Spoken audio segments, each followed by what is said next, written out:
ભરૂચના શક્તિનાથ મહાદેવ મંદિરમાં તસ્કરોનો હાથફેરો કરી કિંમતી આભૂષણોની ચોરી। ભરૂચ શહેરના મધ્યમાં આવેલ સુપ્રસિદ્ધ શક્તિનાથ મહાદેવ મંદિરને ગત રાત્રે અજાણ્યા તસ્કરોએ નિશાન બનાવ્યું હતું। શ્રદ્ધાળુઓની આસ્થાના કેન્દ્ર સમાન આ મંદિરમાં તસ્કરોએ દરવાજાનો નકુચો તોડી ગર્ભગૃહમાં પ્રવેશ કર્યો હતો। મંદિરના પૂજારી પાસેથી મળતી માહિતી અનુસાર ચોર ટોળકી ભગવાન પર બિરાજમાન ચાંદીના નાગ, મુકુટ, છત્ર તેમજ દાનપેટી સહિતના કિંમતી આભૂષણોની ચોરી કરી ફરાર થઈ ગઈ છે। વહેલી સવારે ચોરીની જાણ થતાં જ ભક્તોમાં ભારે રોષ જોવા મળ્યો હતો। ઘટનાની જાણ થતાં સ્થાનિક પોલીસે સ્થળ પર પહોંચી પંચનામું કરી સીસીટીવી ફૂટેજના આધારે તસ્કરોને પકડી પાડવા વધુ તપાસ હાથ ધરી છે।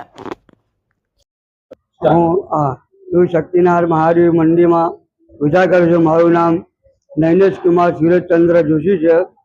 આજ રોજ રાત્રે 2 વાગ્યા પછી મંદિરમાં ચોરી થઈ।